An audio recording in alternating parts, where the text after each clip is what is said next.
Selamat pagi, Shalom Aleichem. Hari ini Kamis 17 November 2022 bersama saya Pendeta Rimelia Sumual STH dari Gedung Gereja Jemaat Imim Sion Madidir Ure mengajak kepada Bapak Ibu Saudara sekalian untuk beribadah, mengawali akan seluruh tugas aktivitas di sepanjang hari ini. Mari kita menyanyi bersama Mulia Sembah Raja Mulia. Mulia sembah Raja mulia, bagi Yesus puji hormat dan kuasa. Mulia agung kerajaannya, dari sorga datang untuk segenap umatnya. Dipuji, ditinggikan namanya Yesus. Hormatlah, muliakanlah Yesus Raja. Mulia sembah Raja mulia, Dia telah mati, dibangkitkan jadi Raja. Mari berdoa. Di pagi yang indah ini ya Tuhan Allah, kami datang kepadamu menaikkan ucapan syukur limpah banyak terima kasih oleh karena berkat pemeliharaan Tuhan di dalam kehidupan kami, sehingga di malam yang telah kami lewati ketika kami beristirahat, kami sudah boleh dijaga, dipelihara oleh Tuhan, dan di pagi yang indah ini kami pun boleh dibangunkan dengan tubuh yang sehat dan diberkati. Mengawali akan seluruh rangkaian kegiatan di sepanjang hari ini, kami hendak beribadah kepadamu. Di dalamnya kami akan membaca, merenungkan berita firman. Diberkatilah akan persekutuan ibadah kami, dimampukan kami untuk dapat memahami firman yang akan kami baca dan renungkan bersama.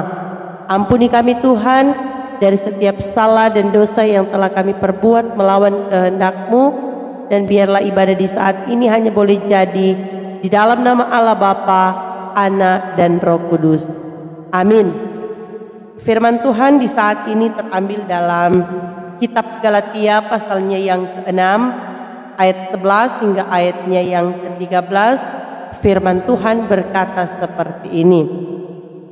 Lihatlah bagaimana besarnya huruf-huruf yang kutulis kepadamu dengan tanganku sendiri. Mereka yang secara lahiriah suka menonjolkan diri, merekalah yang berusaha memaksa kamu untuk bersunat, hanya dengan maksud supaya mereka tidak dianiaya karena salib Kristus. Sebab mereka yang menyunatkan dirinya pun tidak memelihara hukum Taurat, tetapi mereka menghendaki supaya kamu menyunatkan diri agar mereka dapat bermegah atas keadaanmu yang lahiriah. Demikianlah firman Tuhan. Bapak Ibu Saudaraku yang diberkati oleh Tuhan kita Yesus Kristus, masih ada orang yang belum memahami dan memaknai apa sebenarnya kata salib Kristus.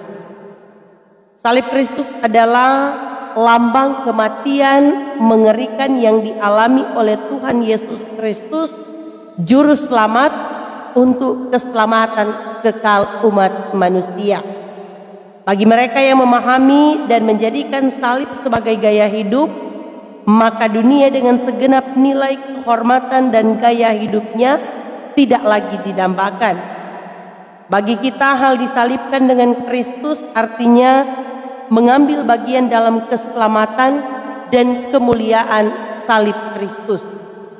Bersyukur oleh karena kasih dan anugerahnya lah, sehingga sebagai orang percaya kita pun boleh menikmati anugerah keselamatan secara cuma-cuma.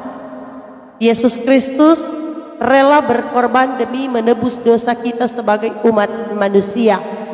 Dan Tuhan pun menghendaki agar supaya di dalam menapaki kehidupan ini kita pun dapat meresponi setiap kebaikan Tuhan di dalam kehidupan yang kita jalani.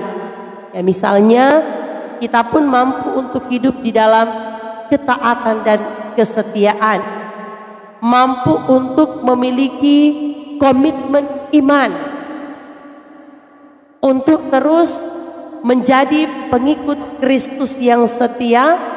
Apapun situasi dan kondisi yang kita alami, itu pun tidak akan mempengaruhi iman percaya kita kepada Tuhan. Nah, dalam kehidupan beragama banyak syarat yang harus dipenuhi dan ditaati untuk menjadi orang-orang percaya. Banyak upacara dan kebiasaan agamawi yang harus diikuti, tetapi terkadang upacara agama itu justru menjadi penghalang bagi umat untuk mengenal secara benar kehendak Tuhan Allah.